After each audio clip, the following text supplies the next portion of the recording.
Hi again, students, and thank you for your feedback. What I gather is that you want me to be more specific and practical.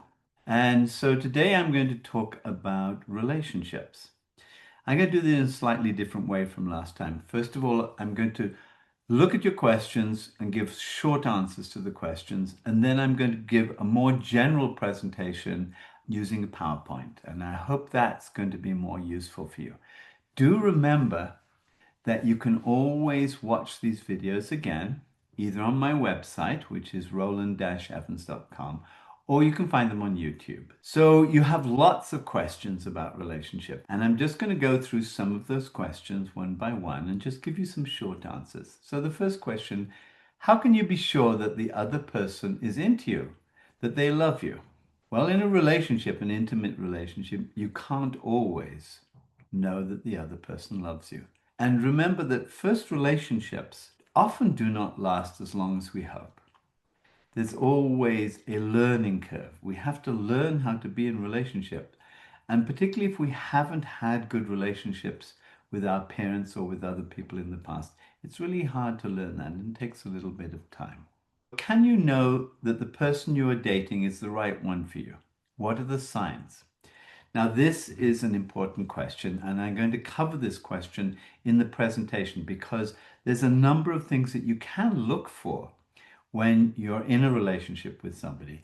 And you can ask yourself whether this person really does fit with who you are and what you're looking for, and your inner nature. So I'll look at those questions in a lot of detail in the presentation. How can you know that you're dating the right person? And how can you find the right partner? Well, it's basically the same answer as in the last question.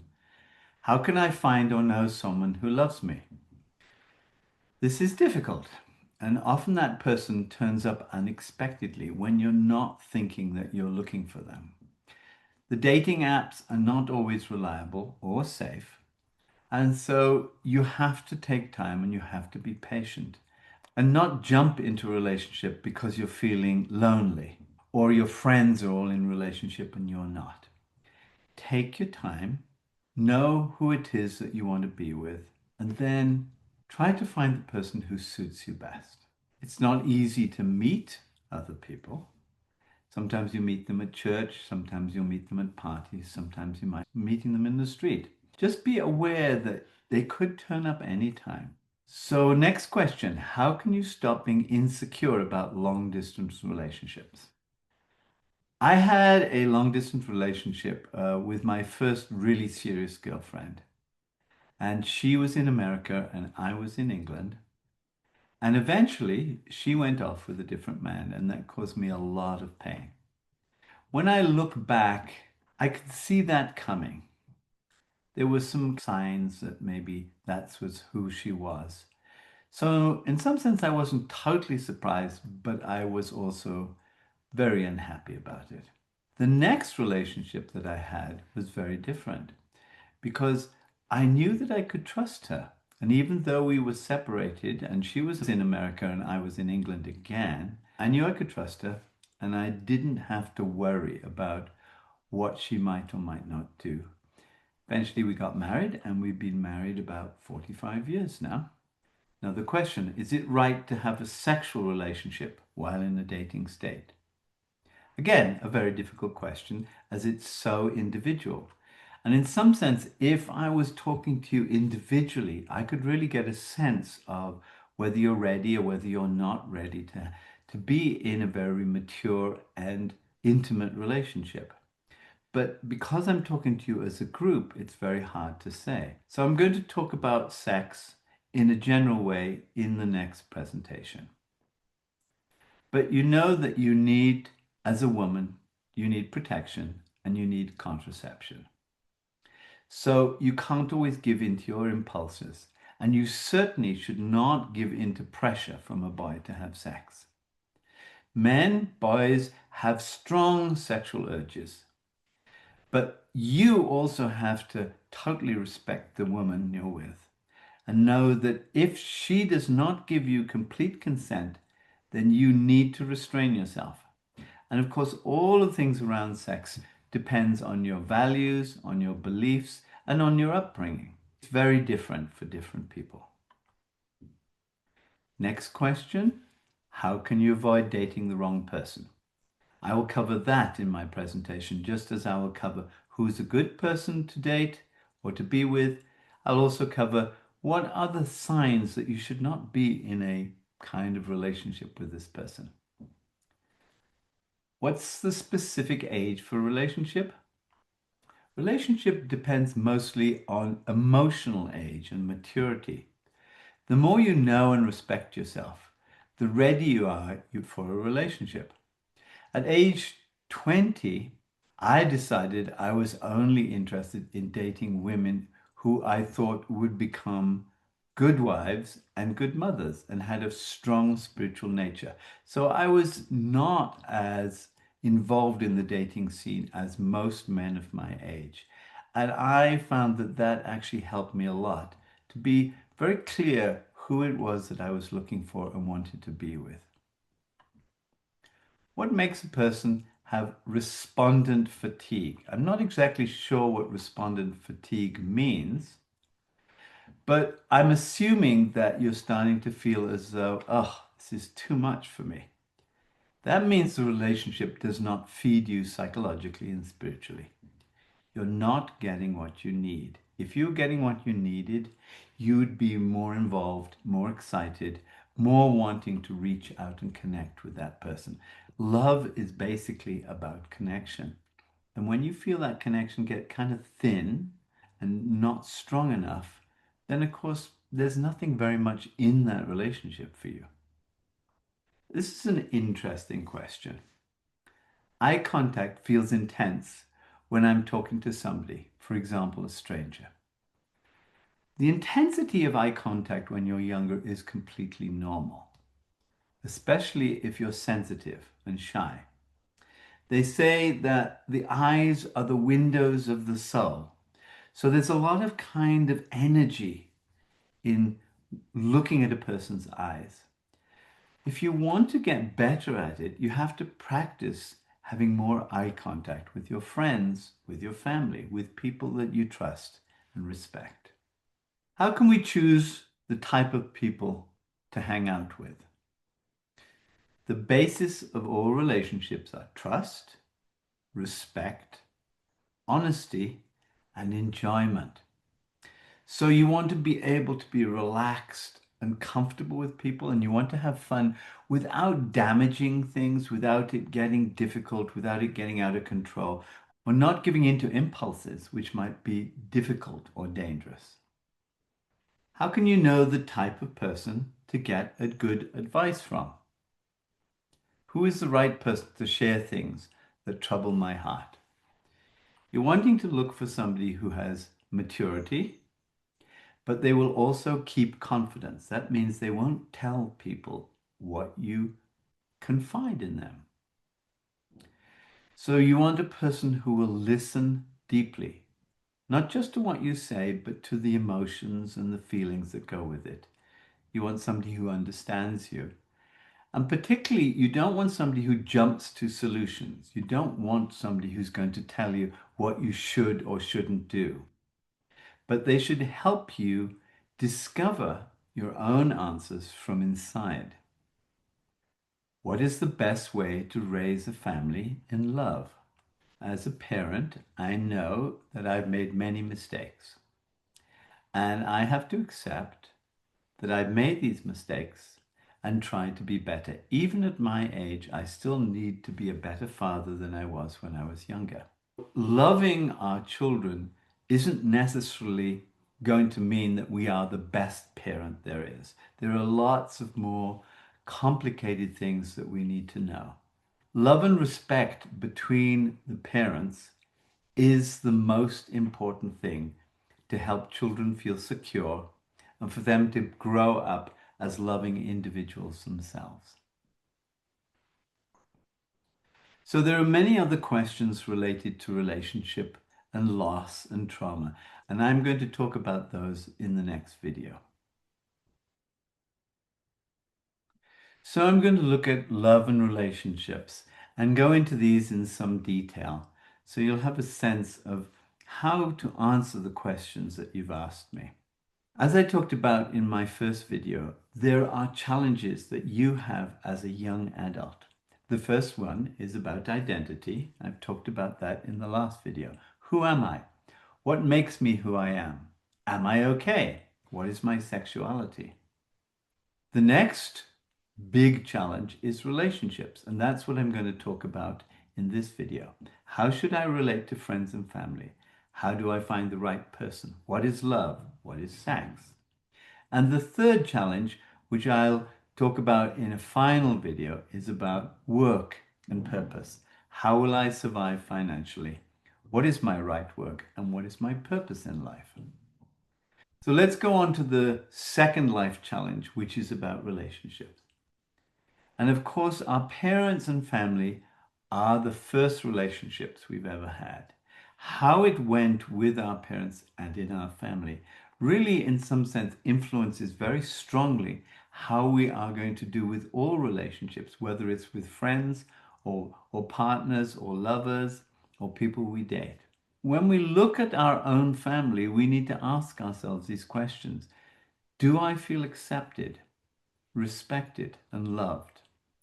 If I do experience those things, I know that those are going to be easier for me when I'm in other relationships. And of course, some families are really good at loving and some families are not. And some of you maybe don't even have very much of a family because you've been orphaned or there's been some crisis in your family and you've had to live with other relatives. So maybe things have been very disrupted for you. And that's not going to be easy for you to feel that sense of accepted, respected, and loved. Now, a big question at this time of life is how do I gain independence from my family? What that means is that you want to stay connected to your family, you want to still feel a part of them, but you want to be more and more your own person, making your own decisions, and really creating a life outside of the family.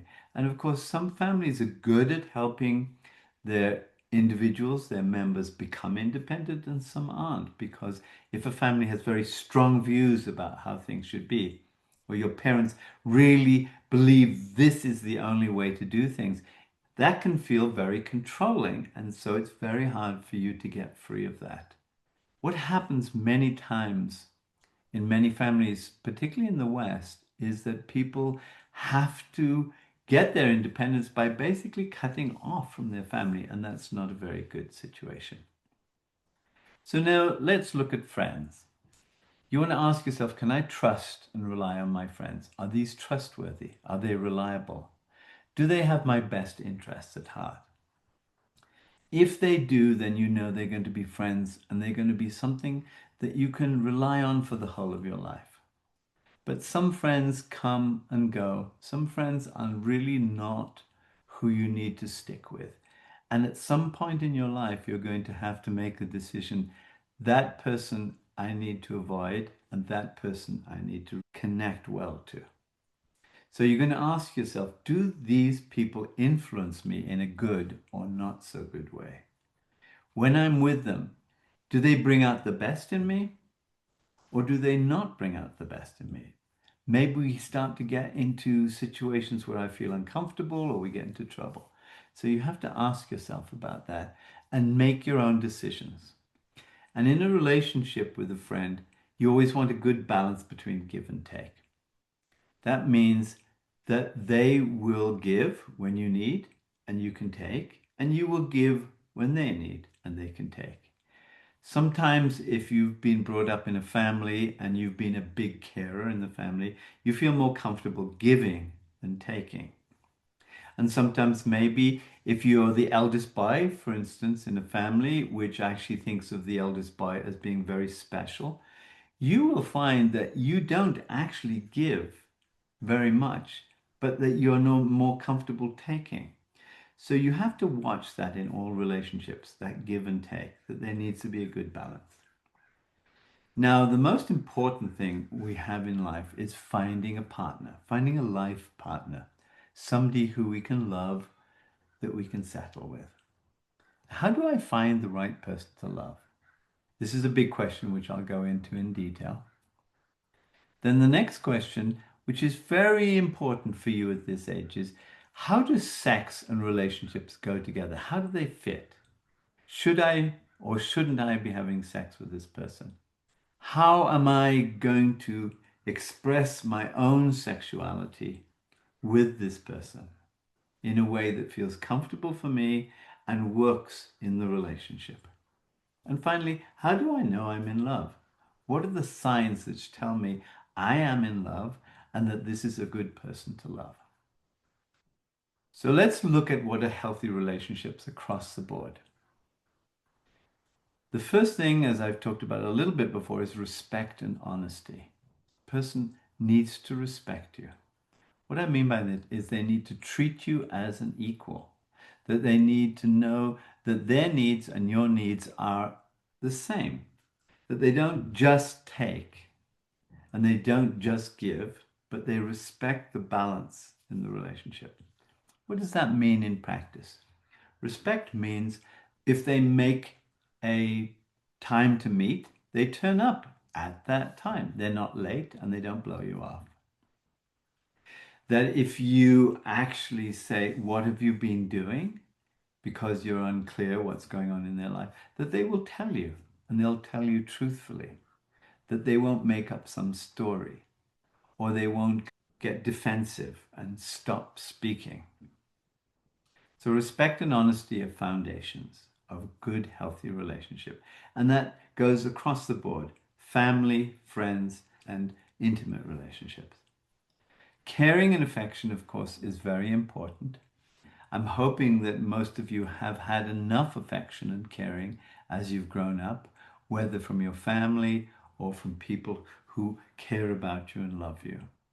And affection, particularly in an intimate relationship, needs to be physical affection. That means hugs and kisses. That means a physical comfort with each other. Caring means that a person will show up when you need them, and you need to care for them, that you will show up and do what's needed. Balance and reciprocity means that it has to always be balanced. That means my needs and your needs are balanced. If I'm going to pay for something, maybe you're going to pay for something. If I'm going to put myself out for you, you will do the same for me. That means that reciprocity means that it goes both ways, that it goes round in a circle. If you have some needs, I will try and help you with those. If I have some needs, I expect that you're going to at least show up and try and help me. Of course, we need a lot of enjoyment and laughter and humor in our relationships. There has to be a lightness. There has to be fun. There has to be a sense in which you can relax and enjoy yourself. And you want to be able to have jokes and just be yourself. And if you can't have that, if it's too serious, if there's a kind of heaviness, that's not going to work very well. Generosity and appreciation, they kind of come into all of these. The more generous a person is, the more they're likely to have good relationships. And the more appreciative you are, and say appreciative things, say complimentary things, and receive appreciation from others, the more it makes a relationship go very nicely.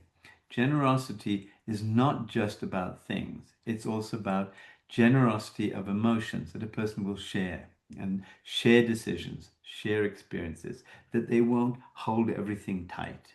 They won't actually resent giving. So the last one, sharing decisions and experiences, is very, very important in a loving relationship. You have to share decisions. You have to talk about things. You have to work on things and decide what's best for both of you. And you want to have experiences that you share together. Not everything. You can't spend every moment with the other person, but you want to be able to go out together. You want to go to the movies together. You want to, I don't know, go to a bar. You maybe want to go to parties or whatever it is, but you want to share those experiences and then talk about them.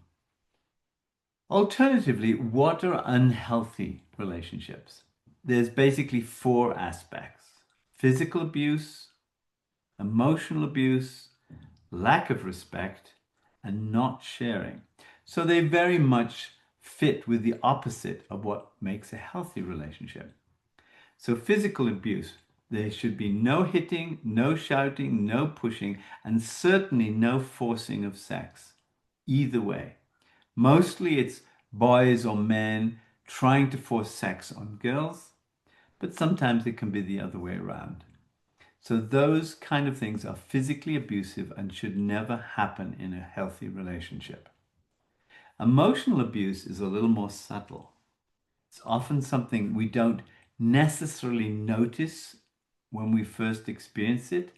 And sometimes we'll make excuses for the other person. Oh, they didn't mean it really. Or they make excuses for themselves.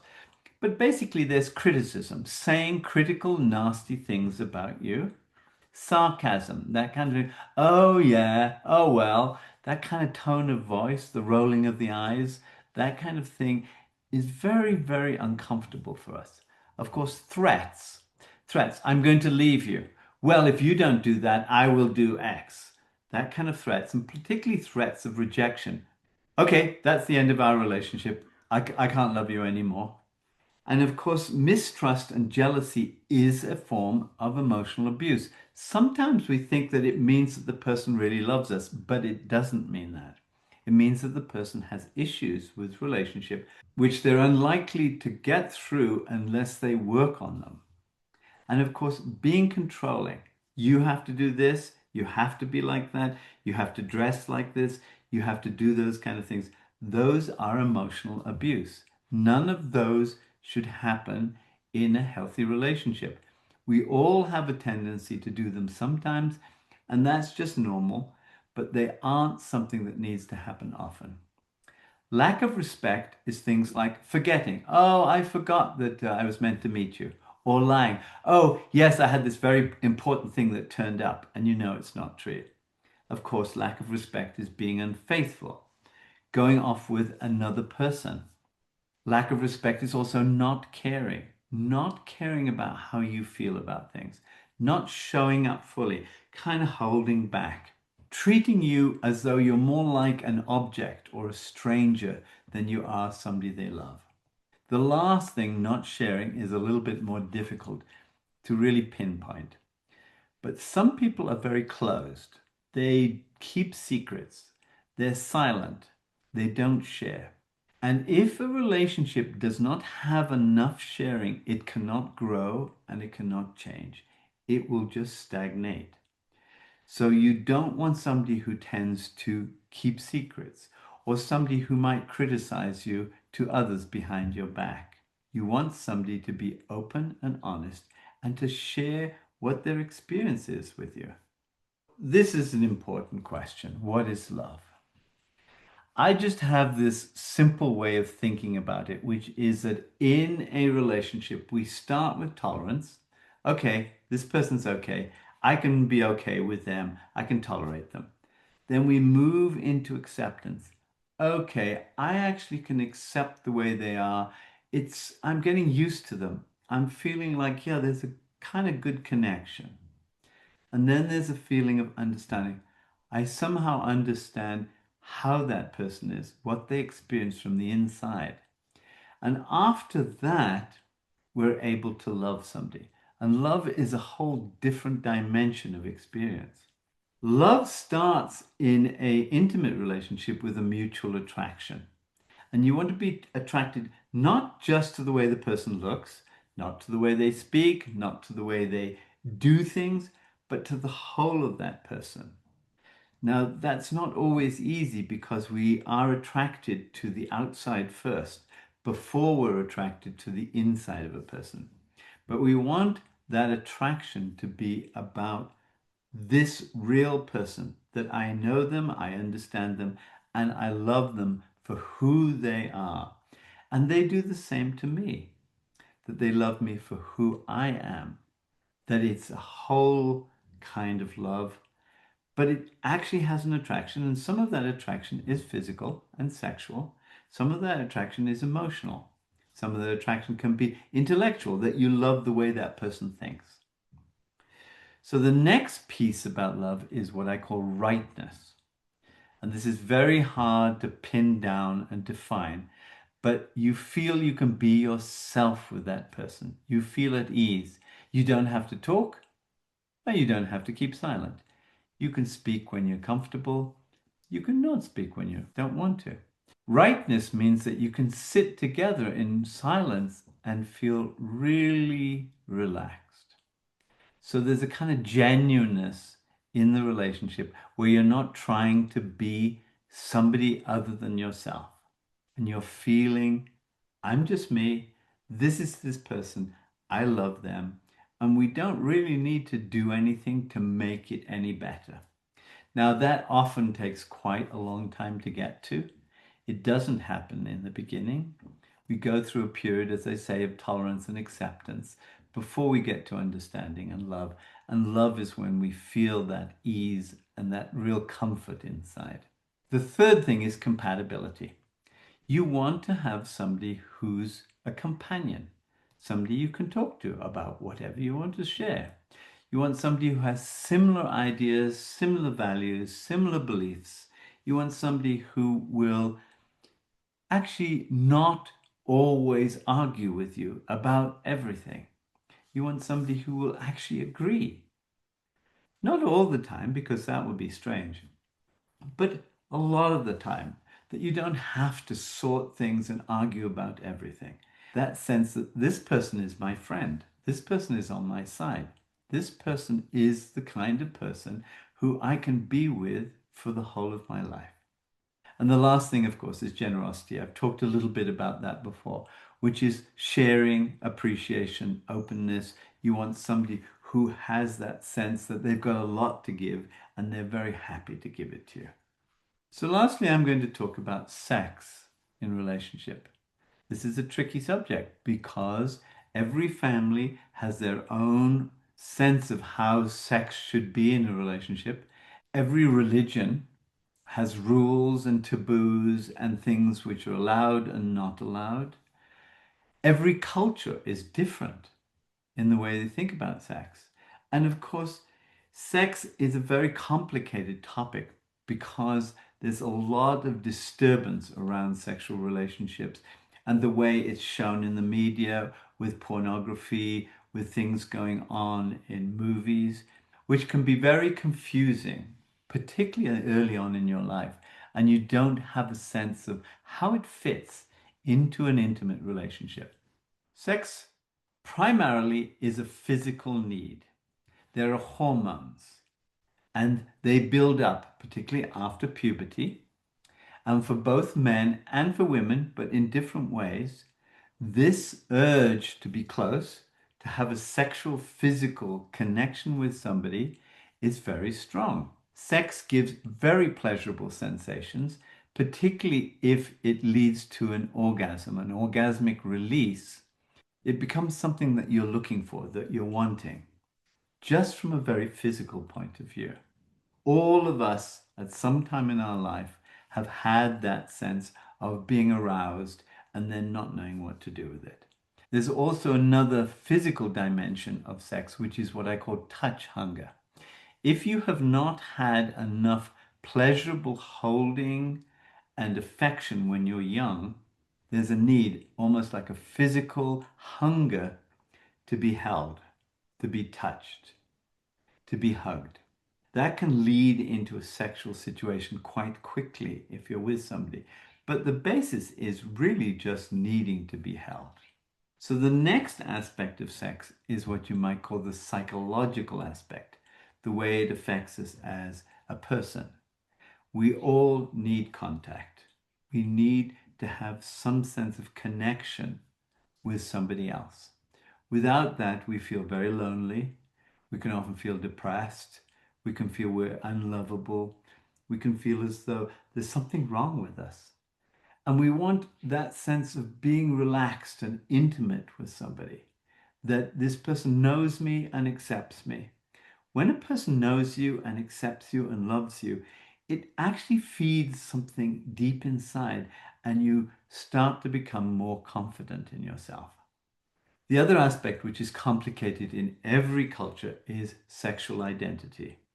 Now, I know that in Zambia, homosexuality is still illegal. That does not mean that some people do not have same-sex attraction and that that feels natural for them.